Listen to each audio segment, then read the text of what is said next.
Namaste everyone, this is Ravi and today we will talk about Halasana, the plow pose. Basically the plow is a kind of a equipment which we use in farming or like creating the dragging on the ground that is known as like a shovel, but it's an arc in front. So what we need to understand by that? It's not like we need to make like that. We need to attain the appropriate shape as per our body so that we can get benefit on the neck, abdomen muscle, and also lower back or hip release. So these three parts are engaging in this posture. But how to do this posture? First, you need to sit in comfortable. Then slowly stretch your both hands behind you so that you can slowly lay down on the back or supine side. Then gently inhale, stretch your both legs up 90 degrees and make your toes pointing towards your face. That is Ardha Halasana. When you complete Ardha Halasana, the half plow pose, then with the push of your core or with the push of your palm, inhale, lift your hip sockets up and making your both toes dropping behind or after your head. When this part complete, you can engage your both hands or interlock your both hands over the head. When you complete that, if in case you can't do that, then slowly you can drop your palm again back after your back. And if you're comfortable, then interlock. Then after that, holding couple of seconds, engaging your core and slowly drop your body part by part, each vertebra column on the ground.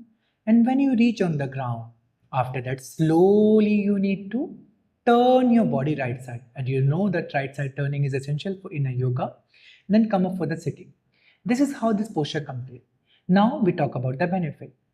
This posture benefit in a physical body level, it will help you to prevent your cervical spondylitis, any kind of cervical pain, and if you have hypertension, high BP, prevention measures. I'm not talking about after that, prevention. It will help you for that. And the second thing, like if I talk about that core and abdomen muscle.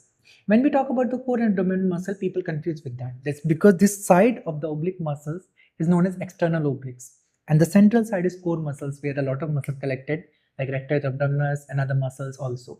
So these are specific muscles and group of the muscles which is known as a core muscle. This posture help you to bring the intensity and the power of strength or if I say endurance so that you can keep up and keep your stomach more inside and feel the core engagement most of the time while doing work, and you can sustain your lower spine straight because as you know that if your abdomen muscles are working well, core is working well, that time your lower back never feel the pain. But whenever your abdomen muscle feel any kind of a excess tension or excess kind of a pain, that time your lower back definitely will influence by that or affect by that. So this is a like abdomen part. Let's talk about your hip and lower back. As you know that abdomen is okay, then automatically when you stretch your toes down, your hip socket stretch more. And with that expansion, you feel the lower back burning sensation, but that's a good sensation.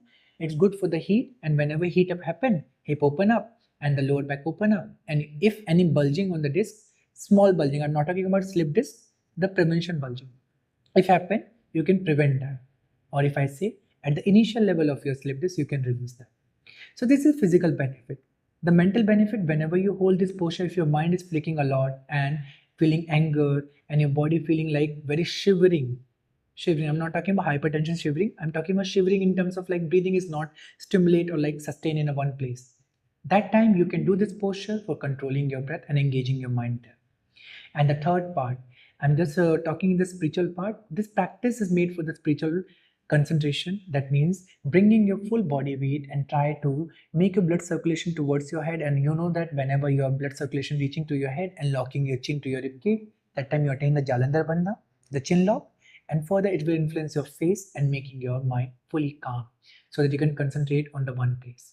So these are the three benefits in a different aspects we learned today with the Halasana. In the next video, we will talk about some new posture and some new benefit for the traditions. Thank you everyone.